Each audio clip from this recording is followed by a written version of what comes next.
Autre député du 12e arrondissement va pas tarder à nous rejoindre. Mesdames et messieurs les élus du 12e arrondissement, mesdames et messieurs, chers amis, merci à tous d'être là. Merci à mon premier adjoint, Richard Louis, pour ces quelques mots. Merci aussi, Richard, pour ton engagement à mes côtés, à nos côtés, depuis le début de la mandature en tant que premier adjoint, et aussi dans les délégations qui sont les tiennes. Ton soutien, ton travail, ton investissement est utile à l'ensemble de l'équipe municipale. Je tiens à saluer de la même façon, avec amitié et reconnaissance, l'ensemble des élus de la majorité qui sont présents ce soir à mes côtés. Peut-être excuser aussi ceux qui n'ont pu être avec nous pour des raisons de santé ou des contraintes professionnelles. Notre majorité, issue du scrutin de mars 2014, il y a quasiment effectivement 2 ans, jour pour jour, compte 23 femmes et hommes représentatifs de notre arrondissement, dans sa diversité d'âge, de profession, de parcours, de quartier, d'origine, d'engagement aussi. Cette diversité humaine et politique, elle est un enrichissement mutuel. Au quotidien, je vous vois tous et toutes très investis, préoccupés de tenir les engagements que nous avons pris ensemble devant les habitants et il nous faut bien évidemment continuer. Permettez-moi aussi d'avoir une pensée pour tous les collaborateurs qui travaillent à nos côtés au quotidien, ainsi qu'à tous les agents de la ville de Paris qui mettent en œuvre nos politiques au bénéfice des Parisiens. L'esprit d'équipe et le sens des responsabilités sont au rendez-vous à chaque instant et je suis très fière de cette équipe que nous formons. Bien sûr, nous travaillons main dans la main avec la maire de Paris, Anne Hidalgo, qui ne compte pas moins de 5 élus du 12e arrondissement parmi ses 21 adjoints. Permettez-moi de les citer pour les remercier de leur travail à l'échelle parisienne, bien sûr, mais aussi à l'échelle de notre arrondissement. Emmanuel Grégoire, Pénélope Comitès, Christophe Najowski, Jean-Louis Missica et Catherine Vieux-Charrier. Je veux saluer aussi Nicolas Bonnet, qui assume la responsabilité importante de président de groupe des élus communistes Front de Gauche au Conseil de Paris. Tous les élus du 12e arrondissement au Conseil de Paris pèsent dans la politique parisienne et je m'en félicite.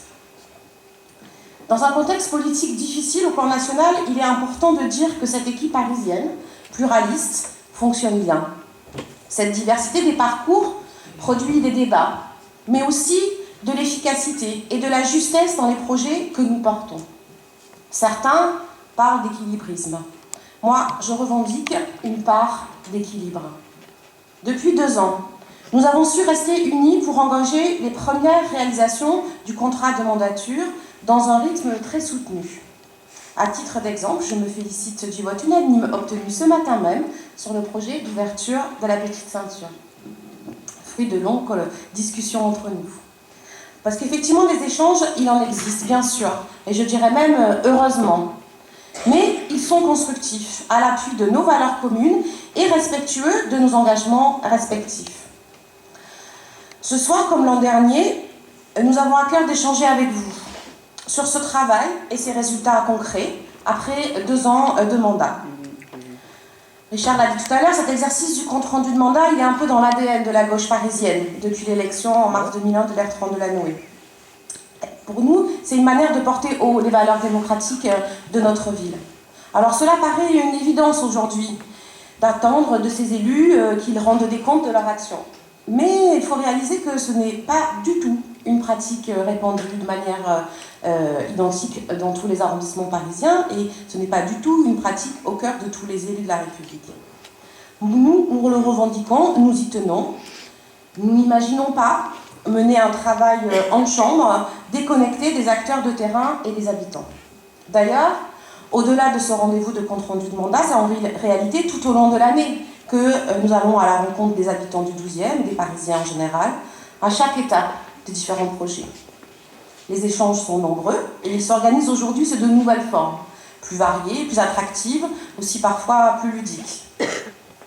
Avec des réunions publiques, bien sûr, mais également des ateliers participatifs, des marches exploratoires, des échanges avec les conseils de quartier, des appels à idées, des consultations en ligne.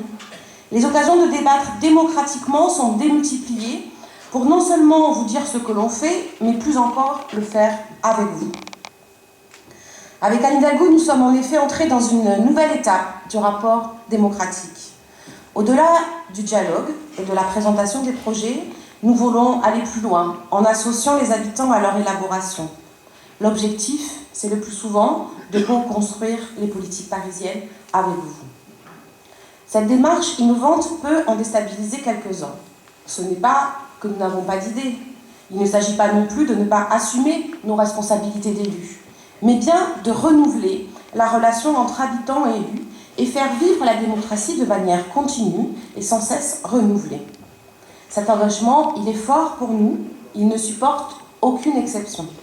Ainsi, j'ai été personnellement très choquée par la proposition des élus républicains, lors du débat budgétaire 2016 au mois de décembre dernier, de finalement ne pas réaliser les projets du budget participatif proposés et retenus par les Parisiens, comme s'ils pouvaient être rayés d'un trait de plume sans fragiliser ce que nous avons de plus précieux, qu'est ce lien de confiance que nous tissons jour après jour avec vous. L'approche de notre équipe est au contraire basée sur cette confiance dans l'expertise des habitants. Nous le revendiquons. D'usagers, les habitants deviennent acteurs. Acteurs, vous l'avez été dans la première phase de réinvention de nos grandes places parisiennes, par exemple. Le Conseil de Paris en a débattu lundi matin. 7 places, dont Bastille et Nation dans notre arrondissement, seront bientôt rendues aux circulations douces, aux piétons, aux cyclistes, aux familles, aux enfants, aux jeunes, à la balade, à la détente, aux jeux, au végétal, à l'art, à la valorisation du patrimoine culturel et historique, mais aussi au développement des commerces de proximité.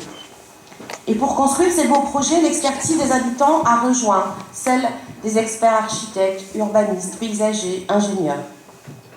Je tiens à saluer tout particulièrement le travail remarquable des conseils de quartier Nation Picpus et Jean Nation et Ali Gare de Lyon sur Bastille.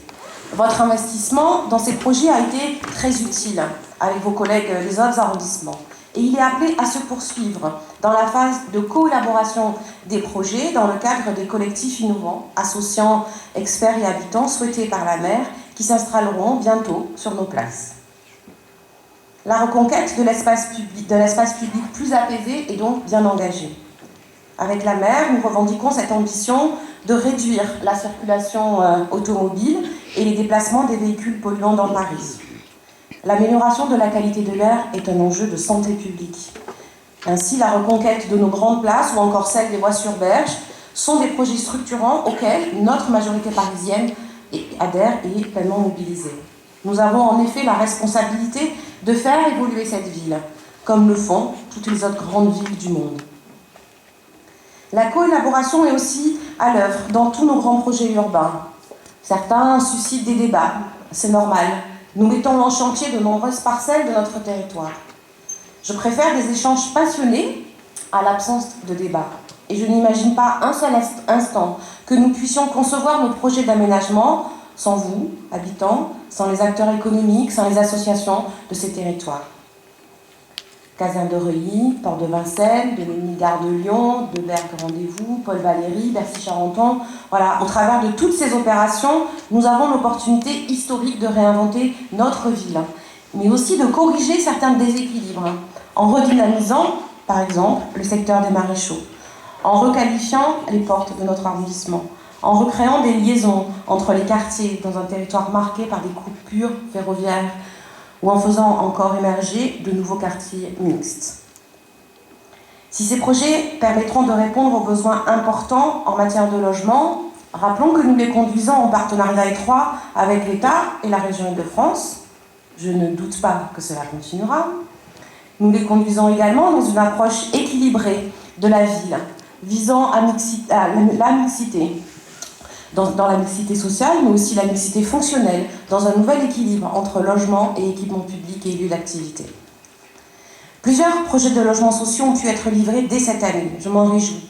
En particulier, les 90 logements de la rue Gravel, accompagnés d'une très belle crèche de 66 places, ou encore les 23 logements boulevard Poniatowski, en lieu et place de l'ancienne maison des étudiants des États de l'Afrique de l'Ouest, le symbolique de notre arrondissement. Nous sommes aussi très attentifs à la qualité de vie dans les grandes résidences sociales de notre arrondissement. Et là encore, nous travaillons avec les habitants et les associations dans le cadre de ces nouveaux comités locaux de l'habitat qui mettent tout le monde autour de la table pour identifier les difficultés et essayer de les résoudre. La participation est bien le fil rouge de notre action. En matière de propreté aussi, nous avons mené 8 opérations Paris Fais-toi belle et élaboré un nouveau plan de propreté accompagné d'une cartographie participative identifiant 247 points de vigilance. La ville renforce aussi ses moyens humains et matériels dédiés à la propreté et souhaite continuer à sensibiliser tout un chacun au respect de notre cadre de vie. Dans cet esprit, une brigade de prévention et de lutte contre les incivilités sera créée d'ici septembre, comme nous nous y étions engagés. En matière de végétalisation, nous avons réussi à faire aboutir 19 points de végétalisation suite à l'appel à projet parisien et 50 premiers permis de végétaliser ont d'ores et déjà été délivrés. Dans le secteur de la jeunesse, nous avons élaboré avec tous les acteurs, notamment les acteurs associatifs, un nouveau contrat jeunesse d'arrondissement qui met l'accent sur la citoyenneté des jeunes et nous avons réussi à ouvrir un local interassociatif rue Claude Decamps qui permet de développer de nouvelles initiatives dans ce quartier. Les projets associatifs et citoyens prennent également naissance à la Conserve, véritable pépinière associative installée dans les anciens locaux du conservatoire, j'ai vu quelques membres dans la salle, ainsi que dans le kiosque citoyen installé place de Ménil. En matière de sécurité, les conseils de quartier se sont, pour certains, saisis de ces questions et ils seront associés à l'élaboration en cours du nouveau contrat de prévention et de sécurité de notre arrondissement. Nous prévoyons notamment de réunir des réunions de quartier en partenariat avec le commissariat à chaque fois que des difficultés particulières sont identifiées dans un secteur, de façon à coordonner et renforcer toutes les interventions. Nous avons déjà testé cette initiative sur le secteur Erard-Rozanov-Charbonne-Reuilly avec de réels résultats et je ne doute pas qu'il faudra que nous maintenions notre vigilance pour maintenir la tranquillité retrouvée dans la durée. En matière de solidarité, enfin, je me réjouis que le nouveau conseil des seniors rejoigne celui du handicap, là aussi j'ai eu des représentants, pour accompagner l'action municipale. Je suis en effet intimement persuadée que les réponses au repli sur soi, à la peur de l'autre, passent par la promotion d'une société toujours plus inclusive. Plus que jamais, nous devons défendre ces valeurs de la République qui nous rassemblent. Dans mes responsabilités de maire d'arrondissement, je m'attache donc à les faire vivre, concrètement, et allumer des contre-feux face aux dangers qui peuvent nous guetter. D'abord, le contre-feu de la culture, bien sûr, car la culture, en ouvrant les esprits et les cœurs, peut nous rassembler. Je suis fière d'avoir relancé en 2015 le Pass Culture, qui met en synergie les acteurs culturels de l'arrondissement, grands et petits, et facilite l'accès à la culture à de très nombreux habitants. Notre objectif est la diffusion de 5000 passes, mais nous sommes déjà à plus de 2000 et c'est une vraie réussite. Je suis également heureuse de l'ampleur prise par le festival 12-12, avec plus de 3500 participants cette année en décembre, malgré une période particulière. Il y a aussi, bien sûr, le contre-feu de l'éducation. Mon attachement à l'école de la République est viscéral, et nous sommes employés depuis mars 2014 à soutenir toutes nos écoles, par exemple en répondant aux attentes des parents en matière de sécurité, par le déploiement d'un plan exceptionnel de sécurisation des bâtiments scolaires qui a aussi concerné nos crèches. Nous avons par ailleurs obtenu de l'État de nouvelles ouvertures de classes permettant de faire baisser les effectifs moyens par classe. Et nous avons mobilisé des moyens renforcés en faveur de 7 de nos écoles classées en éducation prioritaire désormais. Après 2 ans de mandat, je suis fière de constater que ce travail mené en faveur de nos écoles prioritaires produit des effets positifs qui se traduisent simplement par une remontée des effectifs dans ces établissements qui deviennent plus attractifs. L'ouverture au Collège Germaine-Tillon d'une nouvelle classe de musique à horaire aménagé, en partenariat avec notre magnifique conservatoire Paul Dukas, s'inscrit dans la même dynamique positive. Je citerai enfin le travail engagé sur le champ de la lutte contre les discriminations pour accompagner les élèves de 3e dans leur recherche de stage. Tous nos jeunes, sans exception, doivent pouvoir se sentir épaulés et être sûrs de la confiance que nous plaçons en eux. Je le dis particulièrement aujourd'hui, où ils se sont retrouvés nombreux dans notre arrondissement pour exprimer, entre autres, leurs inquiétudes quant à leur avenir dans notre société. Ces contrefeux de la culture et de l'éducation sont une partie de notre réponse. Mais je veux aussi promouvoir dans notre arrondissement un esprit de solidarité, de fraternité. Depuis le printemps dernier, l'Europe est confrontée à l'actualité dramatique de l'arrivée massive de migrants et réfugiés. L'émotion est forte devant la situation de ces hommes, de ces femmes, de ces enfants, contraints de quitter leur pays au péril de leur vie et dans le total dénuement. Dans un partenariat constructif, là aussi, associant la ville et l'État, Paris s'est montré à la hauteur de la situation, en mettant à l'abri des milliers de personnes. Le 12e arrondissement a bien évidemment pris toute sa part à cet effort, en rouvrant le centre d'hébergement de la caserne de Reuilly jusqu'au démarrage des travaux, et en accueillant des réfugiés au centre de la redoute de Gravelle, dans le bois de Vincennes. Il y a eu aussi de très belles initiatives solidaires, un match de foot avec les clubs du 12e arrondissement, un concert au conservatoire, ou encore de nombreuses collectes. Solidaires, nous le sommes clairement dans le 12e arrondissement en ouvrant cette année 2 nouveaux foyers d'accueil pour personnes en situation de handicap et en lançant les travaux de la première aire d'accueil des gens du voyage parisienne, dans le bois de Vincennes, accompagné d'un très beau projet de reconquête végétale du bois. Nous sommes loin, ici, des égoïsmes locaux qui se sont exprimés plus à l'ouest de notre ville ces derniers jours. Je dois le dire, ces insultes envers la représentante de l'État, le climat général entretenu par certains pour s'opposer à la création d'un centre d'hébergement d'urgence dans le 16e arrondissement, en lisière du bois de Boulogne, sont indignes de notre ville et elles salissent nos valeurs. Ici, nous sommes solidaires et fiers de l'être. Nous sommes aussi dans le mouvement, dans l'innovation, dans le développement économique et le rayonnement de Paris en travaillant à son attractivité.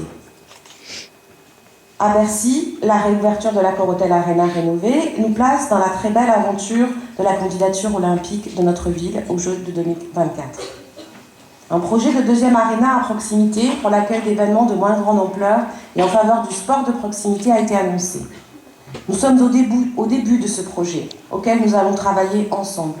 Mais je veux rassurer, ce projet ne se fera pas aux dépens du parc de Bercy, auquel nous sommes tous très attachés.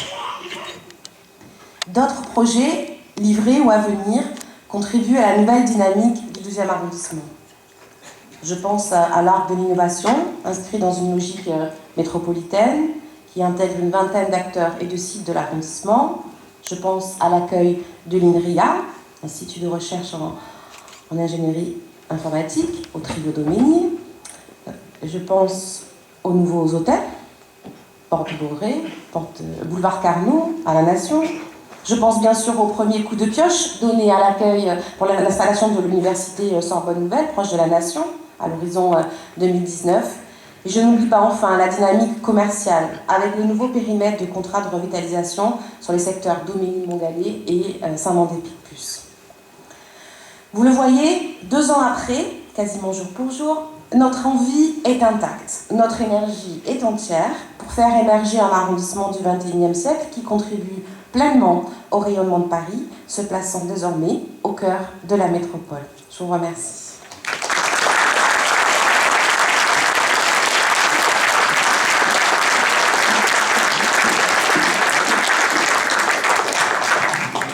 Bien, Catherine.